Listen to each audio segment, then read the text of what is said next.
안녕하세요. 여러분의 지루한 시간을 깨부수는 타임브레이커입니다. 지방하면 떠오르는 이미지는 대부분 부정적일 것입니다. 다이어트의 적, 지방은 비만의 원인이다. 그래서 우리는 음식을 섭취할 때 최대한 지방을 적게 먹으려고 애를 쓰죠. 하지만 오늘 소개해드릴 갈색 지방은 누구나 원하게 되는 그런 지방입니다. 지방은 많이 들어봤지만 갈색 지방이라고 하니 조금 생소하실 겁니다. 자, 그렇다면 지금 한번 만나러 가볼까요?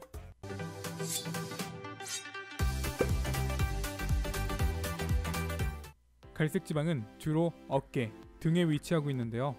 이 갈색 지방은 몸에 열을 발생시켜 몸속에 있는 지방을 태우는 역할을 합니다. 근육은 1g당 13칼로리를 소비하지만 갈색 지방은 단 1g만 있어도 6000칼로리를 소모한다고 합니다. 즉 근육에 비해 460배 높은 칼로리를 소모합니다. 6000칼로리를 운동으로 빼려면 성인 남성이 8시간 30분 동안 줄넘기를 해야 소모되는 양입니다. 그렇다면 이 말도 안 되는 갈색 지방 어떻게 섭취하며 어떻게 사용하는 걸까요? 슬픈 얘기 먼저 말씀드리자면 갈색 지방은 우리 몸에 거의 없습니다. 주로 유아기 때 많이 가지고 있다가 성인이 되면서 많이 사라지게 되는 지방인데요. 인간의 기술이 발전하면서 외부 환경으로 온도를 조절할 수 있게 되자 자연스레 갈색 지방이 태화되어 몸에서 많이 사라지게 된 것인데요. 그래서 우리 몸에는 갈색 지방이 별로 없습니다. 하지만 걱정 마세요. 갈색 지방이 거의 사라졌어도 갈색 지방이 몸에 남아있지 않아도 갈색 지방처럼 만들어주는 방법이 있으니까요. 바로 지방에 자극을 주는 방법입니다. 우리 몸에 있는 지방은 크게 세 가지로 분류됩니다. 백색 지방, 갈색 지방, 베이지색 지방입니다. 백색 지방은 우리가 흔히 알고 있는 지방을 말하는 겁니다. 그리고 갈색 지방은 앞서 말씀드렸다시피 오히려 살을 빠지게 만들어주는 지방입니다. 그렇다면 베이지색 지방은 뭘까요? 바로 갈색 지방을 대체해주는 지방입니다. 이 베이지색 지방은 특정한 조건에서만 생성되는데요. 첫 번째, 추워지면 생성됩니다. 사람은 항온성 동물이라고 하죠. 즉, 항상 일정한 온도를 유지하려는 성질이 있기 때문입니다.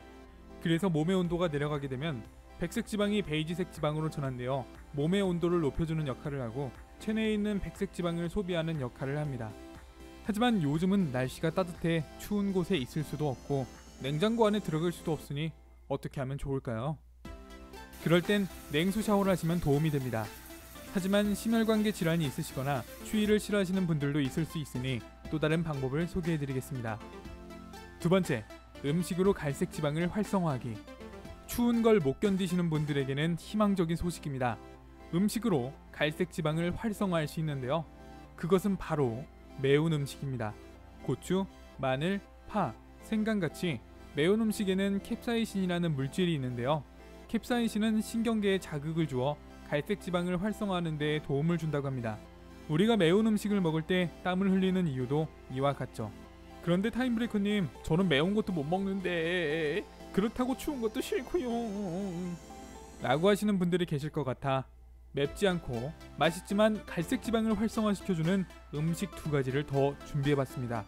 바로 미역과 석류입니다. 미역의 후코잔틴 성분과 석류의 푸닉산 성분인데요. 이 두 성분은 갈색 지방을 활성화시켜주는데 큰 도움을 줍니다. 미역은 갈색 지방을 활성화시켜주는 것 외에도 다이어트에 정말 큰 도움이 되는데요. 자세한 정보가 궁금하시다면 영상 오른쪽 위에 뜨는 동그라미 버튼을 눌러보시면 더 자세한 정보를 알 수가 있습니다. 세 번째, 운동을 통해 갈색 지방을 활성화하는 방법입니다. 유산소 운동이 아닌 무산소 운동, 즉 근력 운동을 하시면 됩니다. 근력 운동을 하게 되면 우리 몸속에 이리신이라는 호르몬이 발생하게 되는데 이 호르몬이 백색 지방을 갈색 지방으로 바꿔주는 역할을 하게 됩니다.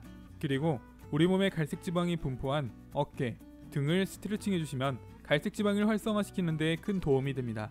궁금한 점, 보고 싶은 영상이 있으시다면 댓글을 남겨주세요. 구독과 좋아요를 눌러주신다면 영상을 만드는 저에게 큰 도움이 될 겁니다. 이상 타임브레이커였습니다. 다음에 또 뵙겠습니다.